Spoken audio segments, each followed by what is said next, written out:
Continuando a nossa leitura da obra Pesquisa, Nossa Vida no Além, da doutora Marlene Nobre, que vem nos contar como é morrer e depois na morte o que acontece. O espírito atravessa os planos materiais para fixar-se em algum lugar? Onde? Quais são os fatores que influem na sua adaptação à vida nova? Neste livro você encontra as respostas para essas perguntas. Se você chegou a este livro agora, não perca o primeiro capítulo, que vem nos dar informações científicas relevantes para o entendimento da obra. Capítulo 2. As pesquisas prosseguem. Não faz parte do objetivo deste livro apresentar detalhadamente todas as pesquisas em experiência de quase morte, as EQMs, realizadas por pesquisadores de diversos países. No entanto, não poderíamos deixar de fazer referência àquela que foi publicada pela conceituada revista The Lancet em dezembro de 2001. Trata-se de um artigo científico de autoria de uma equipe de médicos da Holanda, chefiada pelo cardiologista Pim van Lommel, sobre investigação de EQM, em holandês NDN, realizada em 344 pacientes que sofreram parada cardíaca e foram ressuscitados com sucesso em 10 hospitais holandeses. Os pacientes foram entrevistados logo nos primeiros dias após terem tido a experiência e acompanhados durante um período que variou de 2 a 8 anos após os eventos para a devida avaliação. No total de sobreviventes pesquisados, 41 pacientes, ou seja, 12%, descreveram uma experiência com elementos que caracterizam uma EQM.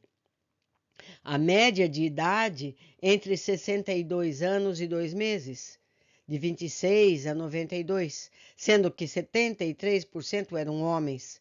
Os autores concluíram que tanto menor a idade do paciente, maior a frequência de EQM. Verificam também que a porcentagem de ocorrência de EQM foi menor do que em outras pesquisas, que revelaram a incidência de 30%.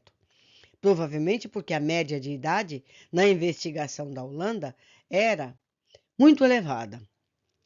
No Reino Unido, o Dr. Peter Friendrich teve a oportunidade de acompanhar mais de 300 casos de EQM em seu livro The Truth of Life, A Verdade da Luz.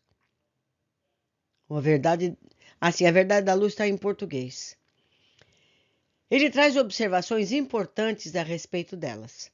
Na apresentação do seu trabalho científico, Dr. Pim van Lommel destacou os comentários de outros investigadores a respeito dos pontos mais polêmicos da EQM, NDN em inglês. Ou melhor, NDE. Desculpem. Seguindo, como, por exemplo, a localização da consciência e da memória no ser humano. Grayson, destaca Lommel, também escreve na sua discussão: nenhum modelo fisiológico ou psicológico em si explica todas as características comuns das EQMs. A ocorrência paradoxal de processos mentais lógicos, com lúcida percepção e fortalecidos durante o período de aspersão cerebral desequilibrada, suscita questões de particular perplexidade para a nossa compreensão da consciência e a sua relação com o funcionamento do cérebro. Durante o período de morte clínica aparente, o fato de o sensório permanecer claro e permitir processos de percepção complexos desafia o conceito de que a consciência está localizada exclusivamente no cérebro. Certo? Então, eu quero fazer aqui uma observação. A pessoa está clinicamente morta. A linha no equipamento está plana. O cérebro físico não está funcionando. Por isso que a ciência se dedica a essa pesquisa, porque o cérebro parado não pensa. como então esse paciente pensou, lembrou, viu, relembrou tudo o que se passou durante esse período. Vamos continuar. Dr. Lommel relembra ainda os argumentos de Parnia e Fenwick, pesquisadores do Reino Unido, quanto ao fato de que uma EQM surge durante o período da inconsciência, isto é, quando o cérebro se encontra disfuncional, em estado de coma profundo, estado de coma profundo. E as estruturas cerebrais que dão respaldo à experiência subjetiva e à memória estão severamente prejudicadas. Como explicar, porquanto, que os sobreviventes tenham essas experiências subjetivas tão complexas? Como elas surgem na memória e ficam aí retidas?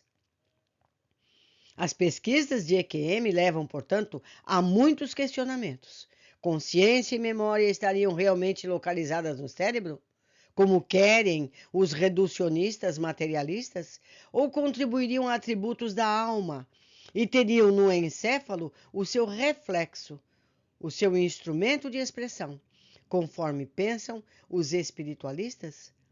Como poderia o paciente experimentar uma clara consciência fora do corpo no momento em que o cérebro é afetado por uma parada cardíaca, mostrando-se silencioso com eletroencefalograma plano? Os que admitem a explicação transcendental ou espiritualista na EQM, a alma se deslocaria do corpo físico, conservando, porém, a sua capacidade de percepção através de um corpo mais diáfano, mais sutil. Consciência e memória seriam expressas através das funções cerebrais, mas antes seriam atributos da alma, que é prioritária em tudo e está fora da matéria. Entendemos isso perfeitamente? As perspectivas futuras e reflexões sobre o tema. Em 17 de junho de 2007, em Martiquês, Bouches-du-Rhône, França, mais de 2.000 pessoas, entre médicos, pesquisadores internacionais, testemunhas e espiritualistas, principalmente de várias regiões da França, Bélgica, Suíça e Quebec, participaram dos primeiros encontros internacionais sobre experiências de quase morte, as EQMs. 30 anos de reflexões. O evento foi organizado por Sonia Barclay, enfermeira francesa, e teve por objetivo marcar os 30 anos de lançamento do livro Vida Depois da Vida, do Dr. Raymond Moody Jr. Sônia não passou por uma EQM, mas sentiu-se aliviada depois de ler o best-seller do Dr. Moody, pois desde os 11 anos de idade, em várias outras oportunidades, já havia vivido estados alterados da consciência, projetando-se fora do corpo com consciência. Durante o evento, juntamente com os pesquisadores, estavam algumas testemunhas que relembraram a experiência pela qual passaram. São pessoas que estiveram bem próximas da morte, seja por acidente, seja quando de uma operação, ou que trouxeram do coma um relato que foge do comum. Perceberam que estavam acima do seu próprio corpo, ouviram o que os médicos disseram sobre elas, foram aspiradas para dentro de um túnel sombrio, no fim do qual encontraram uma luz intensa, mas que não as cegou. E tudo isso registraram, enquanto o eletroencefalograma estava plano, sem que os seus cérebros estivessem em funcionamento. Durante a experiência, foram capazes de ler os pensamentos dos outros, produzirem os seus próprios, encontraram-se com seres de luz ou pessoas próximas, já falecidas, que os alertaram de que deveriam voltar, porque sua hora não era chegada.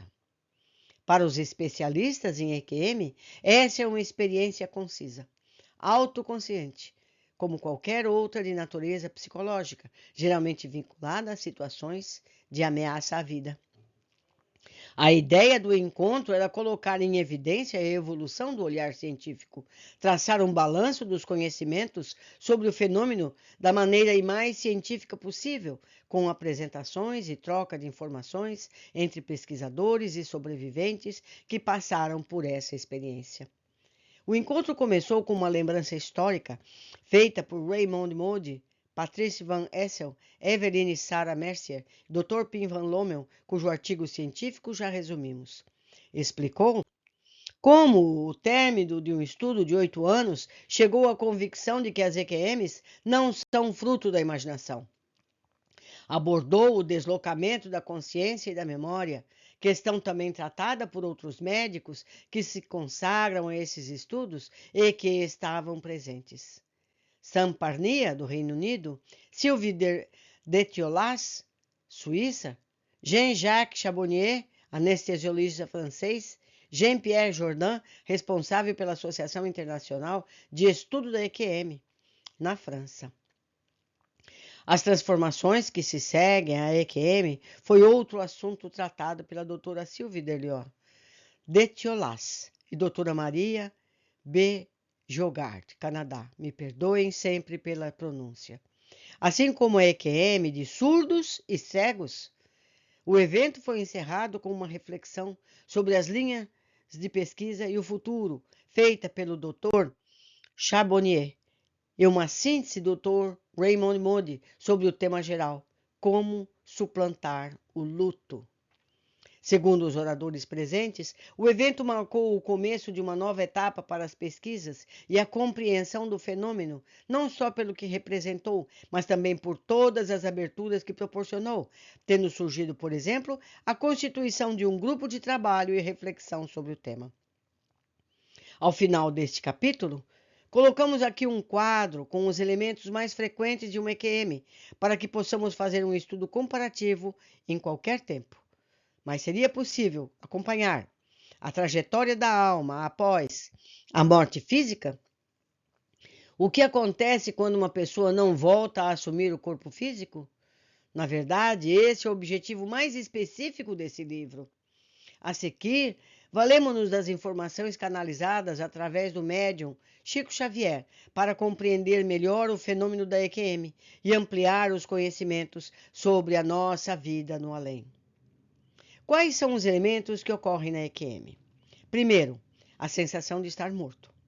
Segundo, a paz e a ausência de dor. Terceira, a experiência fora do corpo. Quarta, a experiência do túnel, entrada na escuridão. 5. Seres na luz, encontro com familiares e amigos. 6. Ser de luz. 7. Recapitulação da vida. 8. Relutância em voltar. 9. Transformação da personalidade. A maioria das pessoas, meus amigos, que passa por essa situação, não quer voltar, porque o lado de lá é muito agradável a todos.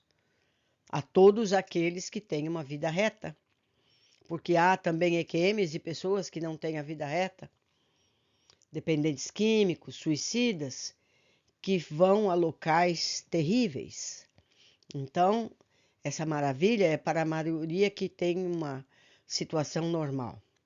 Deixo mais uma vez meu e-mail para qualquer dúvida, qualquer necessidade de material que eu possa proporcionar.